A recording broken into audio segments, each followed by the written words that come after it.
Radio Shanghai.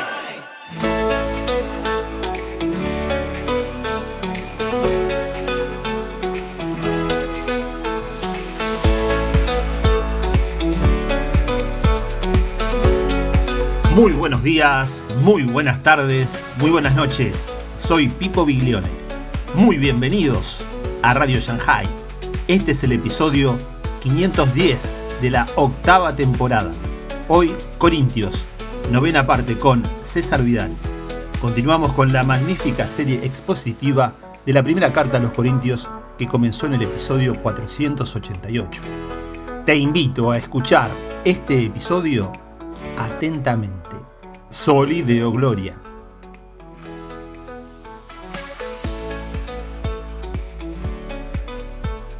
En el capítulo 7, Pablo se ocupa de tratar una serie de problemas sobre el matrimonio, diferencia el repudio del divorcio, habla de la separación, comenta cómo se puede dar el divorcio cuando la persona no es creyente, aunque sería preferible que si es una persona que quiere mantener la vida con el creyente, mantenga ese matrimonio por los niños. En fin, abordaba en ese capítulo 7 una serie de problemas relacionados con el matrimonio, hasta si casarse o no casarse, y en el 8 empieza una sección que no termina en el capítulo 8, sino que va a llegar hasta el final de este capítulo 10. Pablo, en el capítulo 8, empieza a responder una cuestión que es si se puede o no se puede comer el alimento sacrificado a los ídolos. Y como suele pasar muchas veces cuando a alguien le someten una situación de práctica o de doctrina, la gente está muy empeñada en que le soluciones ese problema. O sea, dime sí o no, no me compliques más la vida. Los buenos y grandes maestros jamás hacen eso. Y si recuerdan ustedes, cuando a Jesús se le acercan y le preguntan por un tema y Jesús responde a ese tema y a continuación lo hila con otros temas, aquí en Pablo encontramos lo mismo. Es decir, generalmente el mal maestro tiene un librito en el que todo es sí y no, y efectivamente el alumno no especialmente trabajador o la persona sin demasiadas inquietudes de profundidad lo que quiere es que le digan sí o no. Dígame usted sí o no. Bien, el buen maestro te contesta, pero aparte de contestarte, tira de ahí para que veas que hay muchos temas relacionados. Pablo empieza diciendo sí, se puede comer perfectamente, pero todo el capítulo 8 lo dedica a mostrar cómo hay otra serie de problemas que están relacionados con eso, como por ejemplo no hacer tropezar a la gente, no poner obstáculos al Evangelio, etcétera, etcétera. Llega al capítulo 9 y no ha terminado con ello, porque como efectivamente le está diciendo a la gente que renuncien a derechos que tienen, dedica el capítulo 9 a poder mostrar que él renuncia a sus derechos. No es algo que él diga, bueno, tenéis que hacer esto, ese es vuestro problema, no tiene nada que ver con mi vida, sino que Pablo dedica todo un capítulo a mostrar que el primero que está dispuesto a renunciar a derechos que tiene y que son justos es él, porque hay otras prioridades.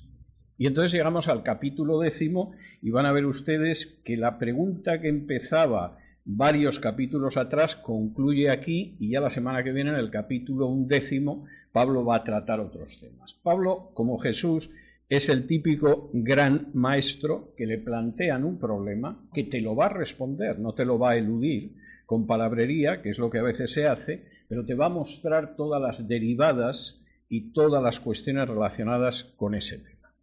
Al final del capítulo 9 nos habíamos quedado con ese Pablo que hablaba de que tenemos que correr la carrera para ganarla y que la vida es un combate de boxeo, es un pugilato, y que él a los impulsos de la carne los golpeaba debajo del ojo, que es el término que aparece en griego y que es un término del boxeo, es un término además letal.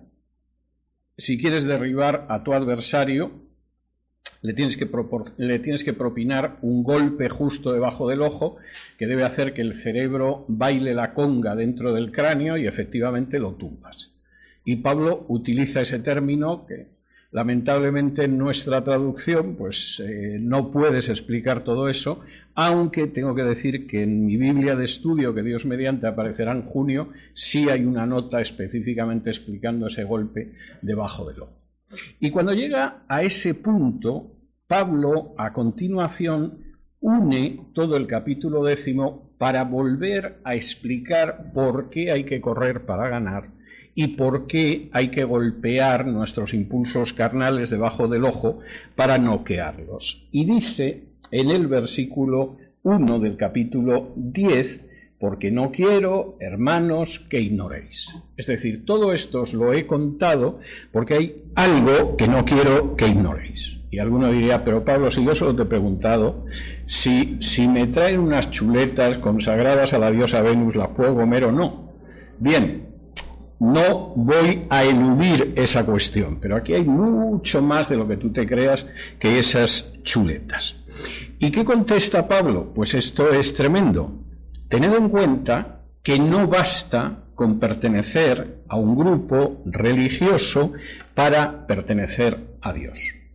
Para mucha gente, la pertenencia a un grupo religioso garantiza que perteneces al grupo de Dios. Es típico en las sectas o en la Iglesia Católica. O sea, si tú eres católico, estás en la única iglesia verdadera fuera de la cual no hay salvación, y eso te garantiza que estás bien. Pero eso te lo diría un mormón, te lo diría un testigo de Jehová, o te lo diría un adventista del séptimo día. Tú estás en el grupo correcto, y estar en el grupo correcto te garantiza que estás bien. Como diría un testigo de Jehová, en la organización de Dios. La organización de Dios, en el pasado era Israel, la organización de hoy de Dios son los testigos cristianos de Jehová, y por lo tanto estás en el buen sitio. Y Pablo dice, si alguien piensa que por el simple hecho de que va a las reuniones, se ha podido bautizar, en fin, forma parte de la congregación, etcétera, está en la relación correcta con Dios, está ignorando algo que me voy a detener en ello para que lo tengáis claro. Y os voy a dar un ejemplo muy importante, que es el del propio pueblo de Israel. Nosotros vivimos en una época bastante distinta de otras épocas de la historia, tengo que decirlo, pero vivimos en una época totalmente atontada por la propaganda favorable a Israel. O sea, hemos llegado a un punto que cualquier atrocidad que pueda cometer el Estado de Israel siempre está justificada. Y si no hay justificación, nos la inventamos o la sacamos de la manga o lo que sea. Hay pocas cosas que revelen una ignorancia mayor de las Escrituras que lo dice. Y además lo dice de una manera que es tremenda. El Israel del Éxodo contó con una serie de características que no tiene, bueno, no digo el Estado de Israel, ni los judíos de ahora, ni cosa parecida. Y a pesar de todo eso, no agradó a Dios. Lo que define el hecho de agradar a Dios no es el pertenecer a un determinado grupo, no es el tener el carnet de un grupo, no es tener la membresía de un grupo, es determinadas conductas. Y en este sentido, Pablo es muy claro. Él va a citar 4 cosas que se daban en aquel Israel que vivió el Éxodo, además una época central, porque es cuando Israel se convierte en algo sólido. Hasta entonces eran unas tribus desperdigadas, sometidas a esclavitud en Egipto, y con el Éxodo se convierten en una nación. Y Pablo va a dar una serie de notas que no se dan hoy en día. Por ejemplo, versículo 1. Porque no quiero, hermanos, que ignoréis que nuestros padres todos estuvieron bajo la nube y todos pasaron el mar. Primero, ese pueblo de Israel del Éxodo, y esto no podéis ignorarlos, todos tuvieron una protección directa de Dios. Dios se manifestaba como un pilar de fuego o como una nube que marcaba que iba protegiendo a ese pueblo. Esta gente, todos estuvieron bajo la protección de la nube y todos pasaron el mar de las cañas. El Yam Suf, como aparece en la Biblia, aunque algunos se empeñan en traducirlo por el Mar Rojo. De manera que cuando venían detrás los ejércitos del faraón y los tenían acorralado con el mar a las espaldas, lo que pasó es que ellos tenían la protección de Dios y pudieron pasar ese mar sin que el ejército del faraón les pudiera hacer ningún daño. El ejército del faraón quedó aniquilado cuando de pronto el mar se cerró y cayó sobre su caballería y sobre su ejército de carros. Segundo, esa gente, además, versículo 2, todos en Moisés fueron bautizados en la nube y en el mar. Aparte de tener la experiencia del Éxodo y de la protección de Dios, fue como si pasaran por un bautismo. Por cierto, aprovecho para decir que el verbo baptizo, que es bautizar, y del que viene bautismo, es un verbo que en griego significa sumergir. No puede haber nunca un bautismo cuando tú le echas un chorrito de agua a un niño encima, porque por definición, predicando yo sobre Marcos, al hablar de las costumbres de los fariseos, dice que practican muchos bautismos con los cacharros, los cubiertos, los platos, los sumergían en agua. De manera que si alguien cree que el bautismo es echar unas gotitas de agua a un niño, es que no tienen idea de lo que es el término bautismo. Y lo que sucede aquí es que Pablo añade un tema más. Esta gente estaba en esa situación y fueron sumergidos en la nube y en el mar. La nube los cubrió y los salvó del ataque del faraón. El mar es un mar que atravesaron. Lo atravesaron a pie seco, a pie enjuto, pero lo atravesaron. No solo eso, versículos 3 y 4. Además, todos comieron el mismo alimento espiritual. Es decir, ustedes saben que el alimento espiritual era el maná. No mentían que Dios les había dado de comer. Y es algo que aparece en el libro del Éxodo y a lo largo del Pentateuco. Durante esos 40 años que por su incredulidad el pueblo de Israel tuvo que vagar por el desierto, Dios los alimentaba cada día. Todos ellos tuvieron esa experiencia. Y última experiencia, que es tremendamente importante, versículo 4, y todos bebieron la misma bebida espiritual porque bebían de la roca espiritual que los seguía, y la roca era Cristo. De nuevo, el significado de las palabras, y me detendré en esto en el taller de hermenéutica de la semana que viene, es muy importante. La única roca, la única piedra dentro de las escrituras del Antiguo Testamento es el propio Dios.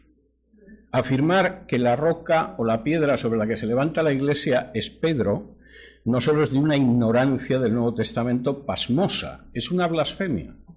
La única roca sobre la que estamos, sobre la que se levanta el edificio de Dios, sobre la que Dios actúa, es el mismo Dios. Y cuando aquí Pablo está diciendo que la roca era Cristo, está afirmando muy claramente la divinidad de Cristo, porque la palabra Cristo no aparece en todo el libro del Éxodo, pero sí aparecen constantes referencias a Dios que va protegiendo al pueblo de Israel.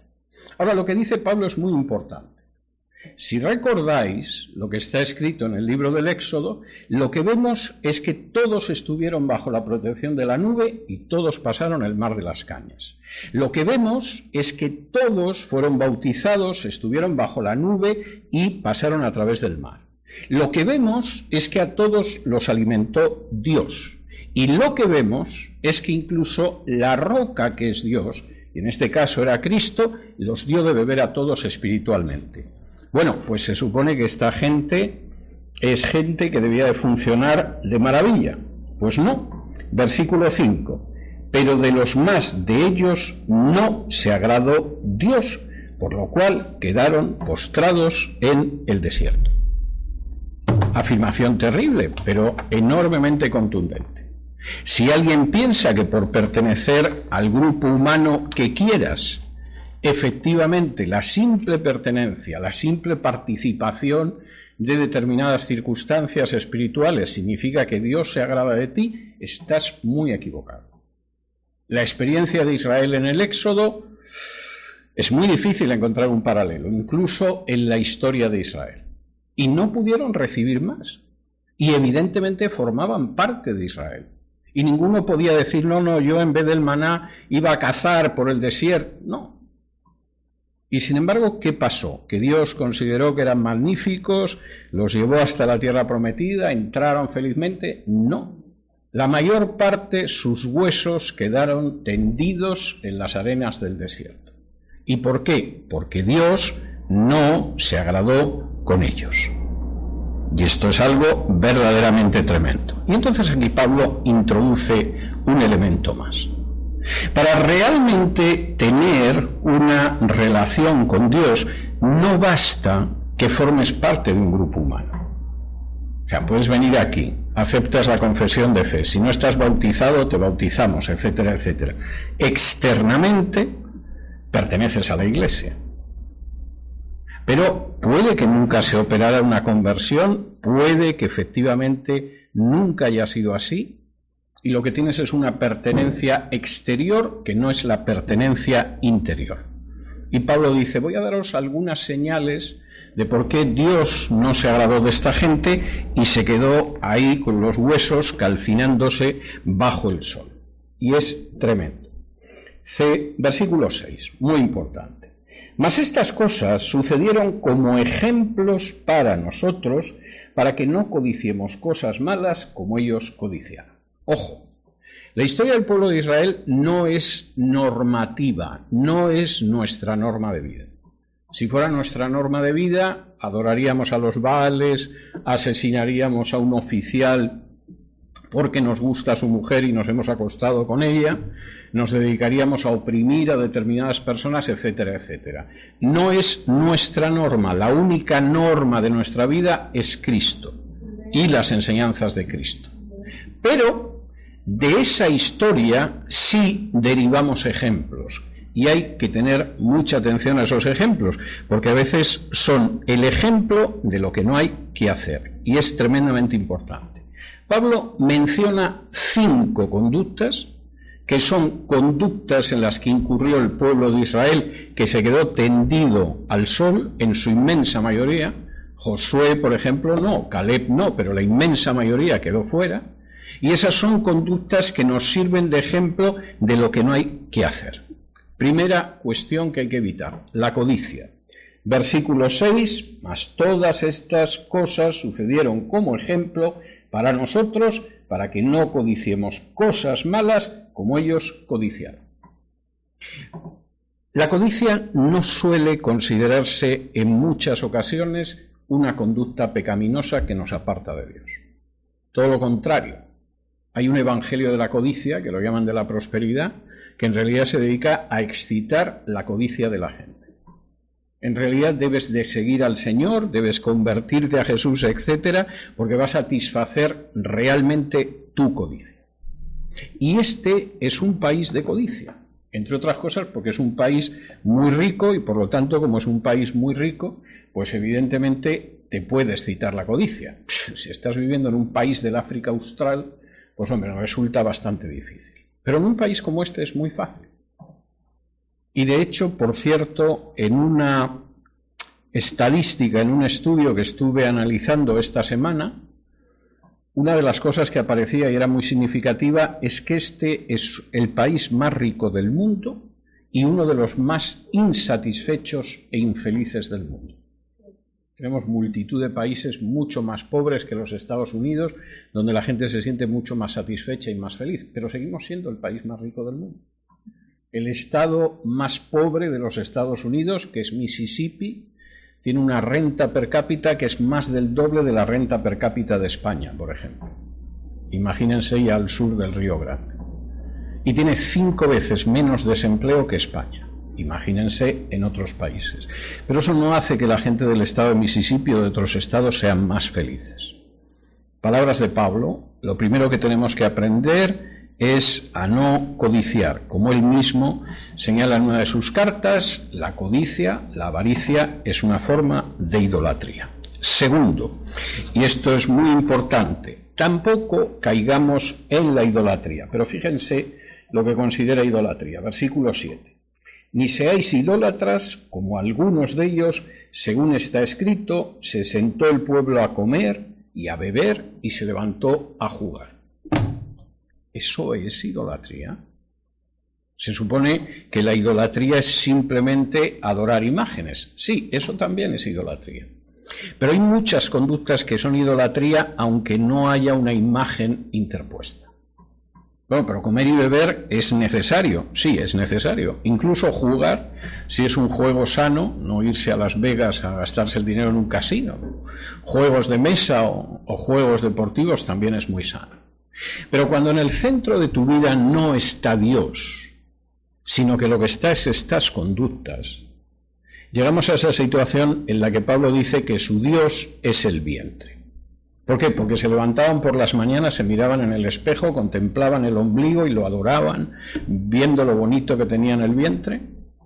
No, porque realmente lo que adoraban en esta vida era comer, beber y jugar.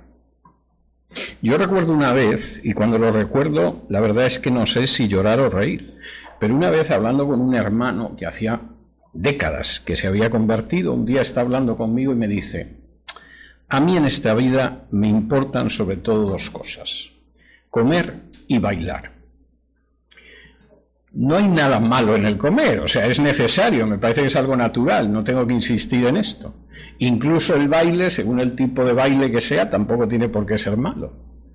Pero ¿realmente alguien se puede creer que una persona que hace más de 20 años que dice que es cristiano, lo más importante en su vida sea comer y bailar?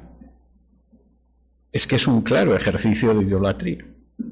Bueno, cuando se ponía a hablar de platos, veías que verdaderamente adoraba al pollo, a la carne o lo que fuera. Era algo tremendo. Tenía un entusiasmo hablando de distintos platos. Me parece bien. A mí también me gusta comer y aunque no me gustara tendría que hacerlo para no morirme. Pero evidentemente hay gente que cae en la idolatría de que la conducta cotidiana es lo más importante en su vida. No es el Señor, no es el servicio al prójimo, es comer, beber y jugar, como esta gente que incurrió en idolatría. Tercera conducta, la fornicación, versículo 8. Ni forniquemos, como algunos de ellos fornicaron y cayeron en un día 23.000. Esto, en oídos de la gente de Corinto, debió de sonar como un trayazo, como un latigazo. Una ciudad dedicada a la fornicación. Cuando no estaban comiendo, estaban intentando fornicar. Y era fácil, porque incluso alguno de los templos tenía prostitutas sagradas que encontrabas a cualquier hora del día o de la noche por una cantidad pequeña. No te iban a privar de un placer así por una cuestión de dinero. Y Pablo dice, no, esa conducta es otra conducta que también tenéis que rehuir. La codicia, la idolatría, la fornicación. Y por cierto, acordaros que estos se pusieron a fornicar en el desierto y lo pasarían más o menos bien, pero en un solo día murieron 23.000, que es una buena cifra de muerte, vamos, parece auténticamente una epidemia. Cuarto, versículo 9.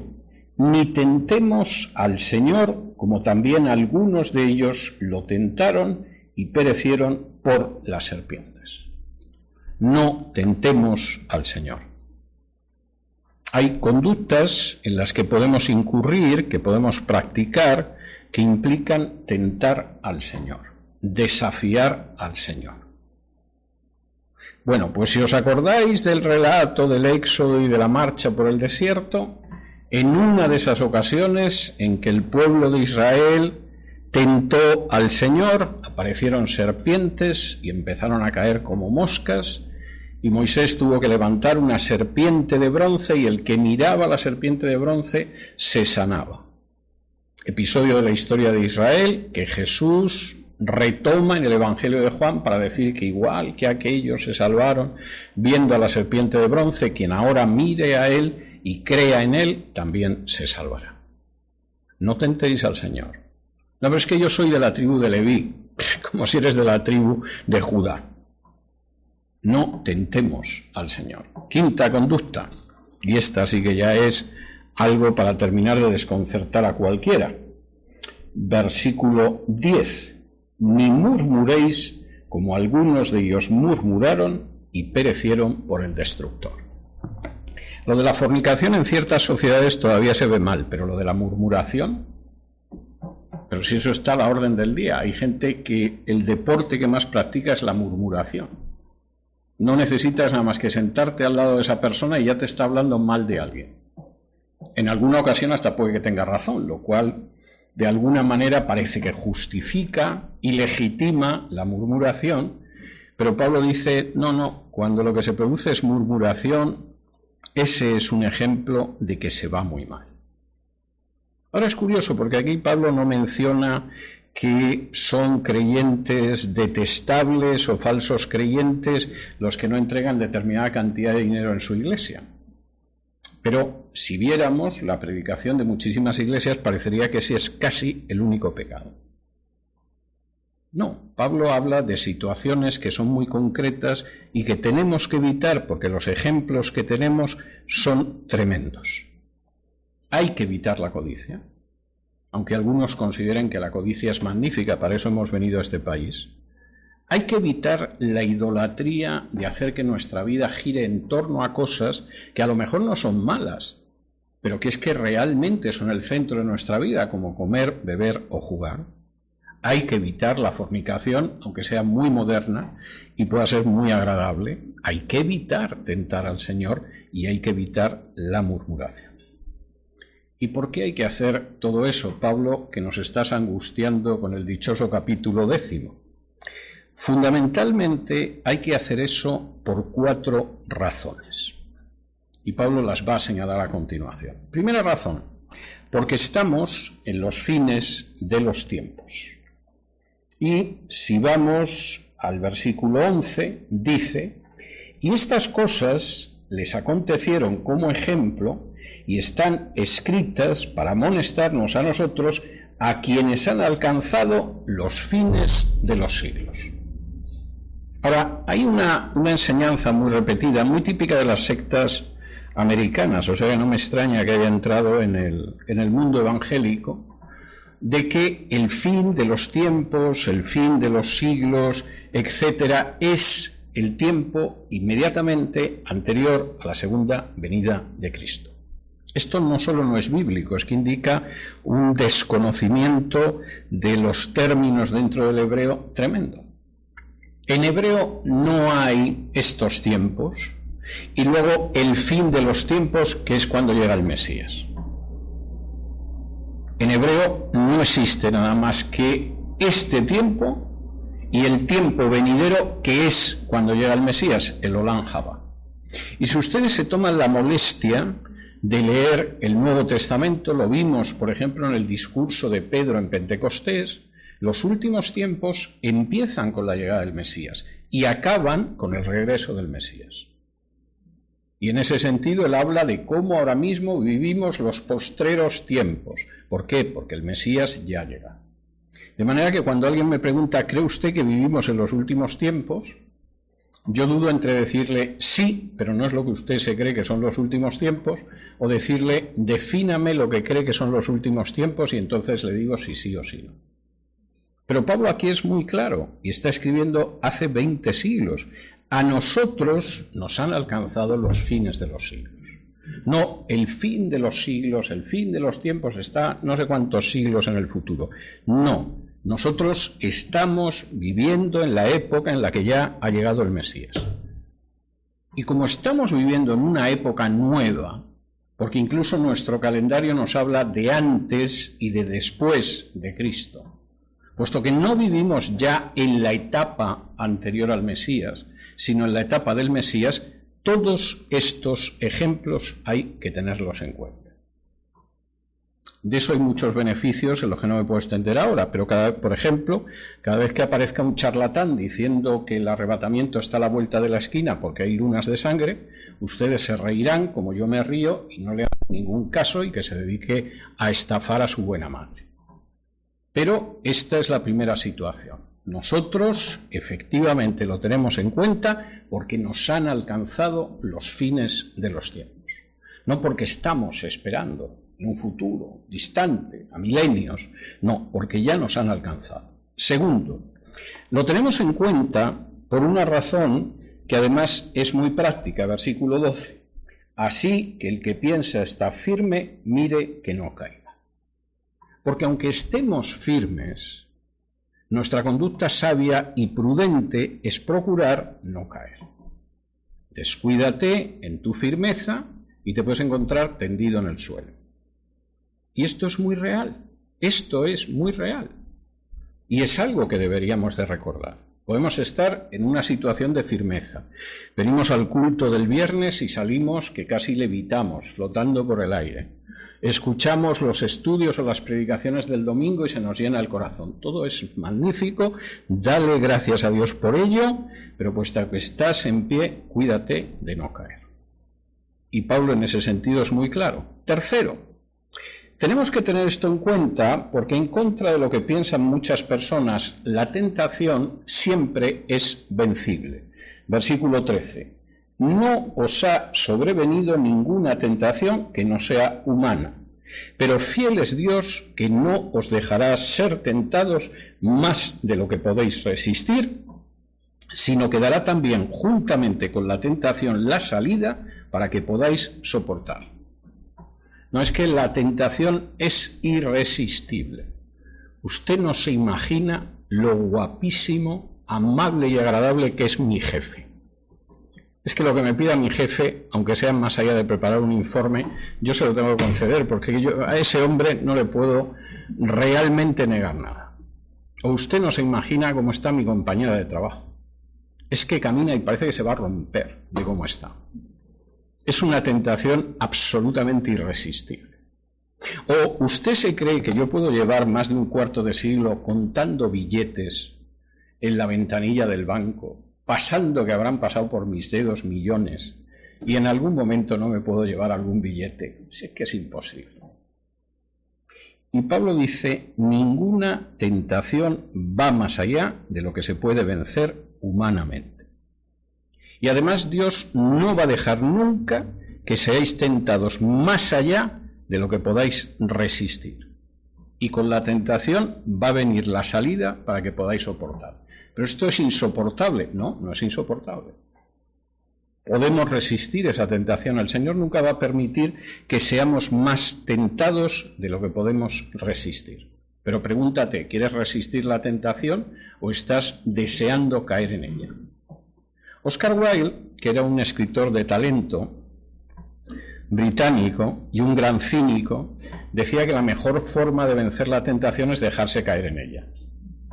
Acabó pasando años en la cárcel por ser homosexual y además haber tenido entre sus amantes al hijo de un importante lord inglés. Ya no levantó cabeza después de aquello, aunque todavía vivió algunos años. Y supongo que en algún momento debió de pensar que caer en la tentación no le había salido tan bien y que si hubiera seguido viviendo tranquilamente con su mujer y sus hijos, hubiera podido acabar sus días feliz y respetado, y no como acabó miserablemente en una fonducha en Francia. Y Pablo está diciendo esto, tenerlo en cuenta. No solo es que estamos en los finales de los tiempos, no solo es que hay que cuidar de no caer, es que además las tentaciones son vencibles. Y cuarto, y esto es muy importante, estamos rodeados por una sociedad idolátrica. Pero vamos a vencer a esa sociedad idolátrica. Versículos del 14 al 22 dice: por tanto, amados míos, huid de la idolatría, como a sensatos os hablo, juzgad vosotros lo que digo. La copa de bendición que bendecimos no es la comunión de la sangre de Cristo. El pan que partimos no es la comunión del cuerpo de Cristo. Siendo uno solo el pan, nosotros, con ser muchos, somos un cuerpo, pues todos participamos de aquel mismo pan. Mirad a Israel según la carne. Los que comen de los sacrificios no son partícipes del altar. ¿Qué digo, pues? ¿Que el ídolo es algo o que sea algo lo que se sacrifica a los ídolos?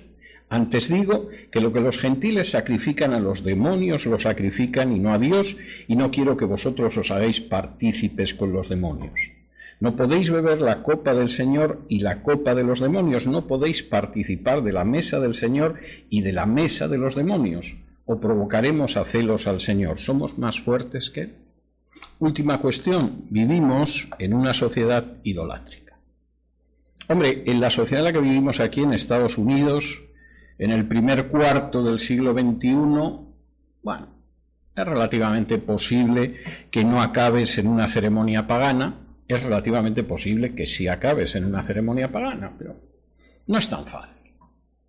Pero vivimos en una sociedad que es idolátrica, es una sociedad que adora el dinero, es una sociedad que adora escaparse, aunque para escaparse se tenga que emborrachar o drogarse. Estamos en una sociedad que adora la fornicación. No podéis estar participando de la marcha de esa sociedad y al mismo tiempo estar teniendo comunión con el Señor. No se trata de que la gente se vaya a vivir a una colonia, como hacen los Amish, y entonces como no tratan con nadie, salvo el sábado por la mañana, que bajan al mercado de Alexandria a vender leche y yogur, pues eso es lo que hay. No, el Señor no quiere que estemos fuera de este mundo, pero no somos de este mundo. Y Pablo se lo tiene que recordar, no podéis participar de las obras de un mundo que es absolutamente demoníaco. Y más cuando en un momento determinado participáis todos del mismo pan. Porque lo que coméis no es la carne de Cristo. Pablo insiste varias veces en que estáis comiendo pan. Pero ese pan tiene un enorme significado. Implica que hay una comunión en el cuerpo de Cristo. Como siguiendo una de tantas gringadas, la cena del Señor, en vez de tenerla con un pan como era en el siglo I, nos dan unas obleas pequeñitas a cada uno, pues esa sensación de que todos comemos el pan se pierde, porque efectivamente no estamos comiendo todos el mismo pan. Nos dan una oblea y procuramos, eso sí, comérnosla a la vez para recoger un poquito de esa sensación de que todos formamos parte del mismo cuerpo y somos miembros los unos de los otros. Pero en la época de Pablo, en que se utilizaba un solo pan, como dice aquí, pues evidentemente la gente lo veía. El pan iba pasando, la gente tomaba un pedacito del pan y entonces era obvio que todos participaban de ese pan que simbolizaba la comunión con el cuerpo de Cristo que se había entregado en la cruz. Y Pablo dice, eso lo estáis haciendo. Añadiría, lo hacéis todos los domingos además, pero eso lo estáis haciendo. Si tenéis una comunión los unos con los otros, que además es una comunión con el Señor, no podéis tener comunión con la sociedad pagana que os rodea. Daos cuenta de eso. Tiene otros valores. Claro que trabajáis en medio de ellos, que les comunicáis el Evangelio, que habláis con ellos, que podéis tener parientes entre ellos, incluso a lo mejor hasta amigos entre ellos. Pero es una sociedad distinta. No participéis de sus valores. Porque sus valores no es que sean solo una filosofía equivocada, que lo son. Es que son valores demoníacos. Y son valores en los que Dios no tiene nada que hacer, o a Dios se le utiliza para justificarlos, y esos valores al final aparecen en la idolatría, en la codicia, en la fornicación, etcétera, etcétera, etcétera.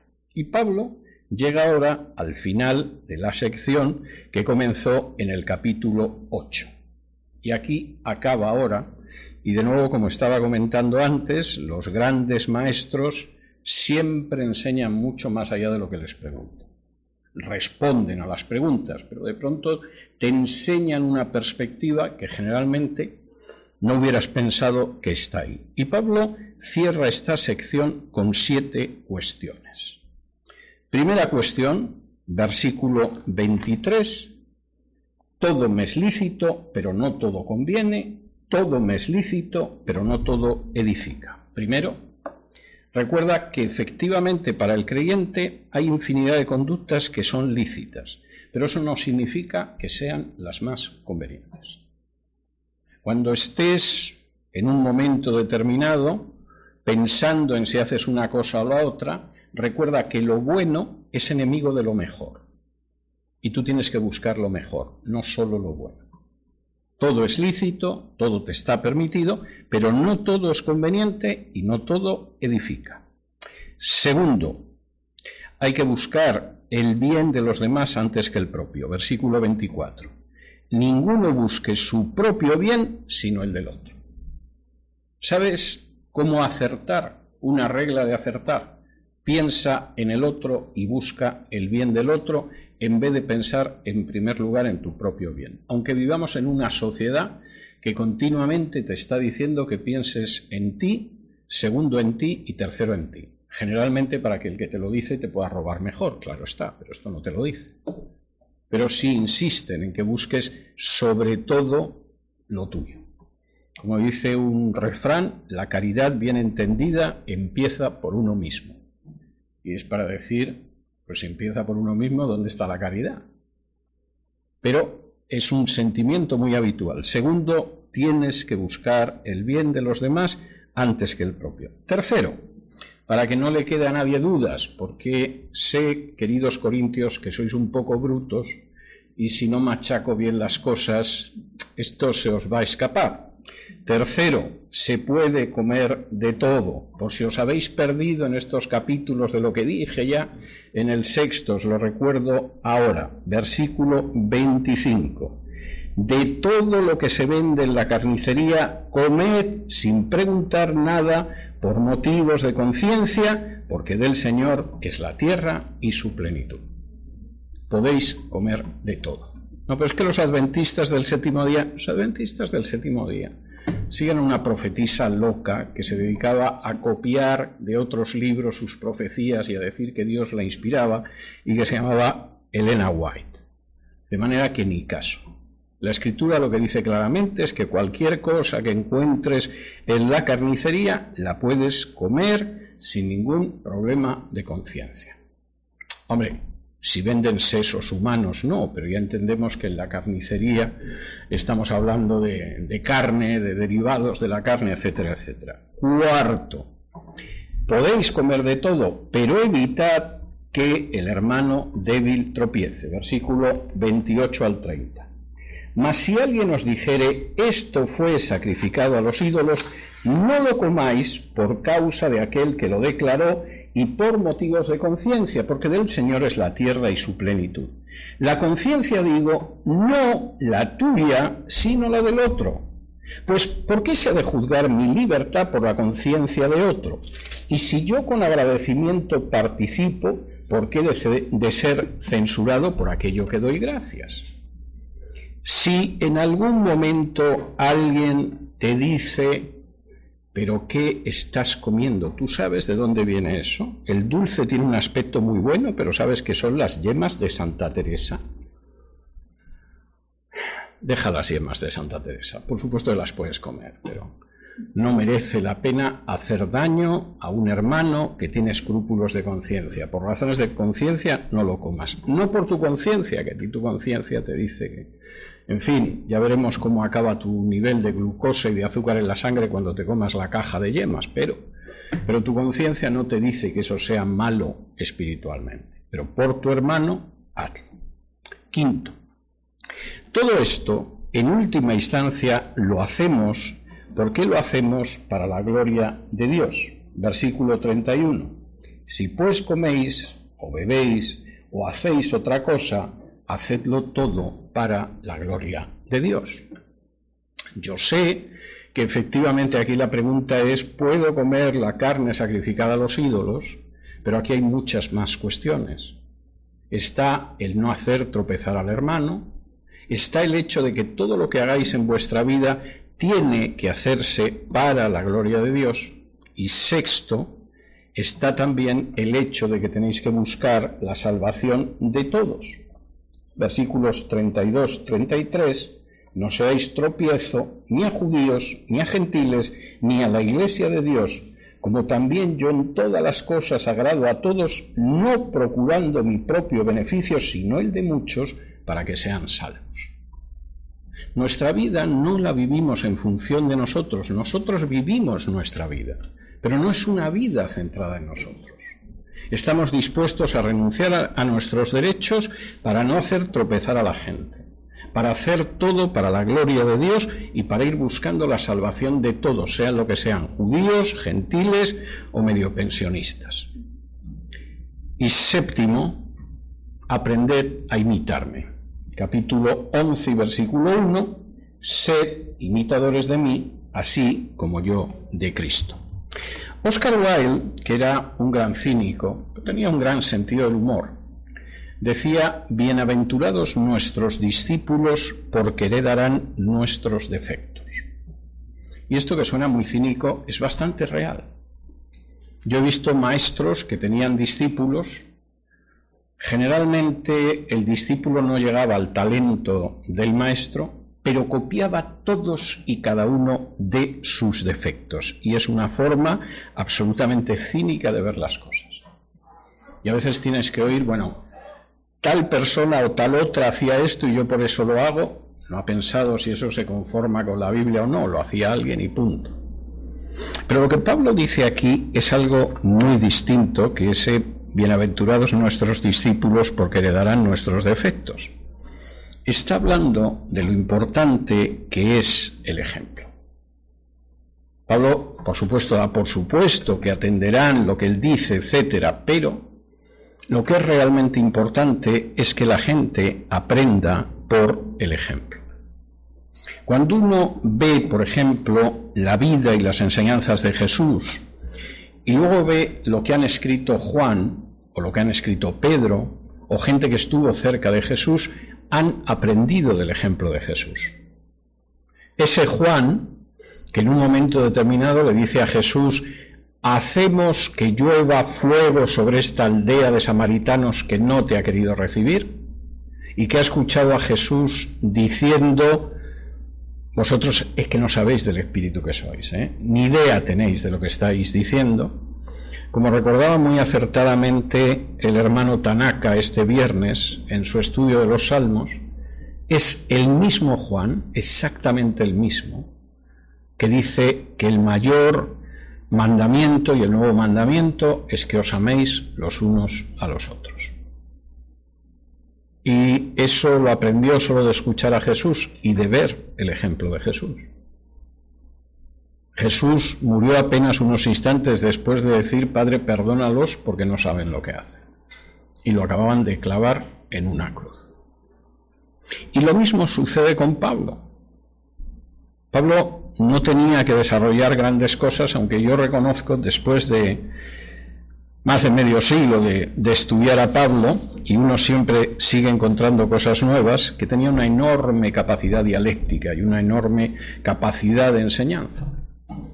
Pero en no escasa medida era el hecho del ejemplo de Pablo lo que determinaba lo que tenían que hacer las cosas. Cuando, como vimos en Hechos, se despide de los ancianos y les dice que no le van a volver a ver, claro que menciona el pasaje de Jesús, que no aparece en los evangelios, pero que era conocido, de que hay más felicidad en dar que en recibir. Pero Pablo también dice: vosotros sabéis que yo no he codiciado ni el oro ni la plata de nadie, que con mis propias manos me he mantenido yo y he mantenido a la gente que va conmigo. Vosotros sabéis cuál es mi ejemplo. Aprended de ese ejemplo. Y cuando Pablo llega al final de esta sección, la semana que viene vamos a ver que se va a meter en el culto de la iglesia, que había problemas, pero cuando Pablo llega al final de esta sección está diciendo: si me veis, ¿qué habéis aprendido? ¿Que yo hago valer mis derechos como apóstol por encima de todo? No.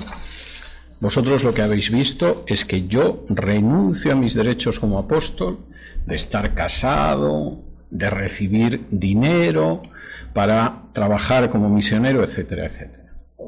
¿Vosotros qué habéis aprendido? Que yo me aferro a mis derechos y que efectivamente lo importante es que puedo comer cualquier cosa porque soy cristiano. No. Lo que habéis visto es que yo me hago judío a los judíos, me hago gentil a los gentiles, pienso que de esa manera podré ganar a alguien para Cristo. Lo que habéis visto en mí, que lo importante es hacer las cosas para la gloria de Dios, que lo importante no son los derechos, sino muchas veces el saber renunciar a esos derechos por causa del Evangelio, que mi vida tiene como prioridad la gloria de Dios. Imitadlo. Imitad lo que habéis visto. Y por cierto, dicho sea de paso, y solo voy a tomar un minuto más, eso es algo que aplica en todas las áreas de nuestra vida. No puedes decir a tu hijo que es muy malo fumar cuando te ve fumarte una cajetilla de cigarrillos tras otra en casa. No puedes pretender que tu hijo guarde respeto a las mujeres si tú a tu esposa la gritas como si fuera la tonta del barrio. No puedes pretender que tu hijo sea idealista cuando tu hijo ve que lo único que te importa es el dinero que te vas a llevar de cualquier cosa que hagas. No puedes pretender que tu hijo lea la Biblia cuando tú en realidad dedicas mucho más tiempo a ver los deportes en la televisión y a beber cerveza que a abrir la Biblia y estudiarla. No puedes pretender que tu hijo trate con respeto a sus hermanos si tú eres la persona más irrespetuosa a la hora de dirigirte a tu marido. Es que no lo puedes pretender. Y la enseñanza que le das a tu hijo puede ser muy buena, pero si no va unida a un ejemplo que puedan imitar, va a tener muy poca eficacia. Es más, como los niños son niños, pero no imbéciles, como los adolescentes son adolescentes, pero no idiotas, en un momento determinado llegarán a la conclusión de que mi padre y mi madre viven como quieren y no como me enseñan. Y yo no soy tan tonto como para hacerles caso. Al final, el ejemplo es tremendamente importante y por eso Pablo puede cerrar toda esta sección que empezó con Podemos comer, con toda una teología de la vida en la Iglesia, con toda una teología de mi vida en relación con el Evangelio, con toda una teología de comportarme con todo el mundo, hermanos débiles, judíos, gentiles, hasta marcianos, si los hubiera, y con toda una teología de encaminar nuestra vida a glorificar a Dios en cualquier cosa que hagamos, aunque sea muy pequeña. Bien, tenemos creo que 3 o 4 minutos, si alguien quiere hacer alguna pregunta.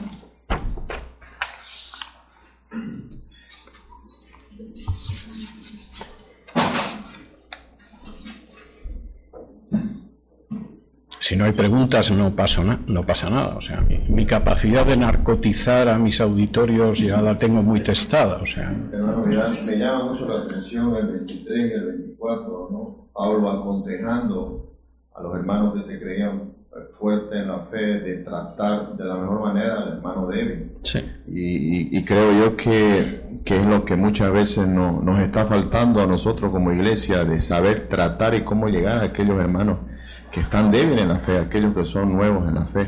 Creo que el Señor nos ha aconsejado en gran manera, pero ¿cómo podemos llegar nosotros a amar verdaderamente y tratar con sabiduría a aquellos hermanos que sentimos que están? Bueno, vamos a ver, yo creo que tenemos que amar a todos los hermanos independientemente de cómo se comporten, ¿no?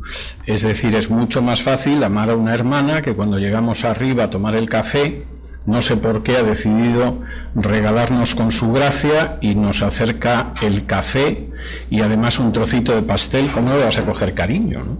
Ya, pero no es esa la cuestión. O sea, nosotros tenemos que esforzarnos por amar a todos nuestros hermanos. Yo sé que hay un momento en el que acabas amando a todos aún reconociendo los defectos.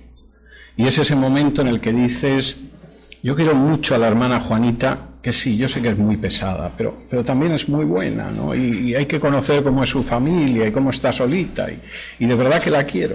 Bueno, cuando llegamos a ese punto, nos vamos acercando a la meta. Y cuando por el contrario, cualquier cosa que hace otro hermano, que en la inmensa mayoría de las veces de verdad que es una menudencia, es algo que no tiene importancia, eso nos pone en pie de guerra, es que estamos lejos. Ya se levantó el pesado pero si nunca dice nada que merezca la pena, o sea, se pone a hablar y habla pesado. ¿Por qué le dejan hablar?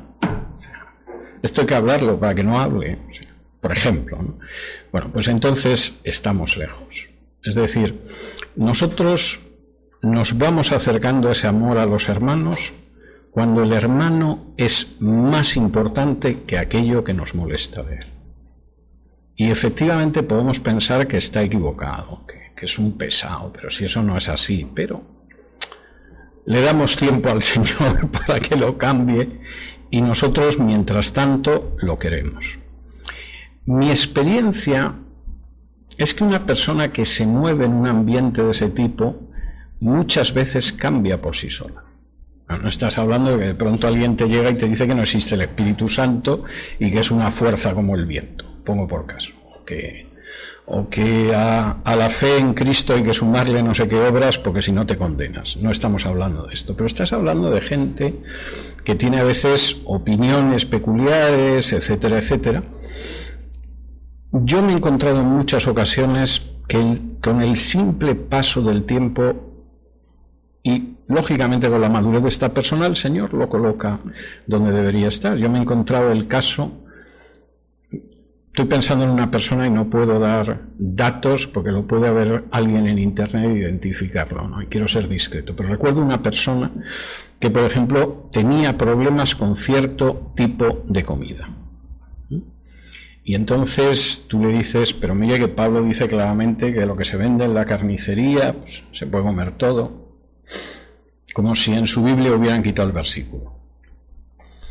Y después de tener una conversación bastante amable, además, con él, y sin presionarle ni nada, me lo vuelvo a encontrar al cabo de un año.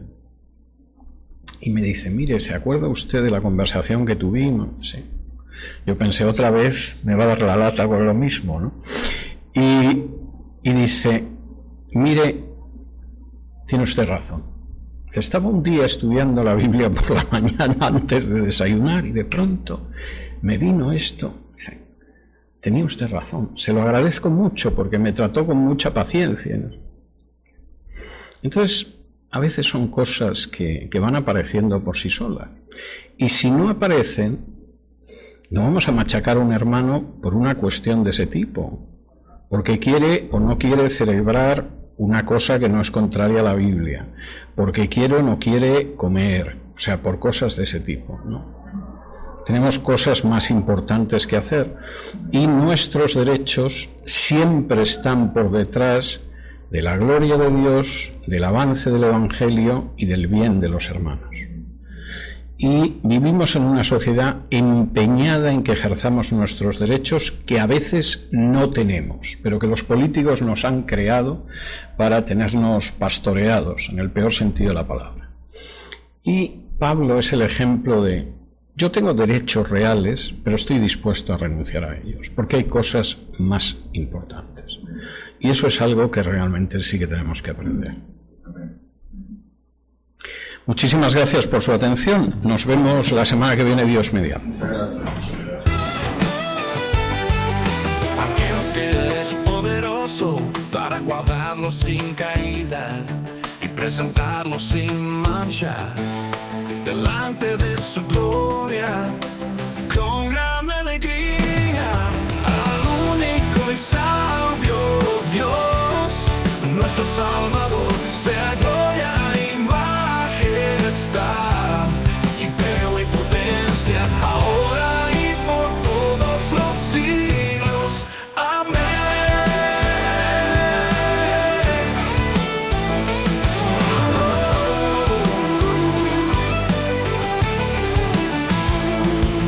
Al único y sabio Dios, nuestro Salvador, sea gloria y majestad, imperio y potencia, ahora y por todos los siglos. Amén.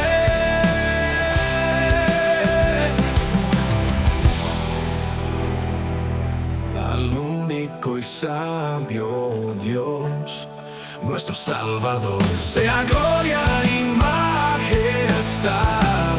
imperio y potencia, ahora y por todos los siglos. Amén.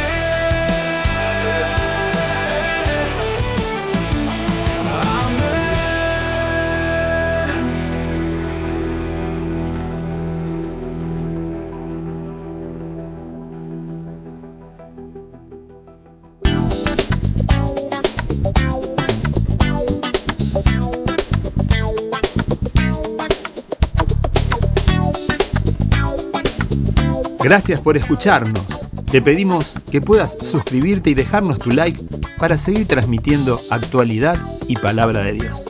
Recordá que podés seguirnos en Facebook e Instagram. Te invitamos, Dios mediante, a escuchar nuestro próximo episodio. Que Dios te bendiga.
la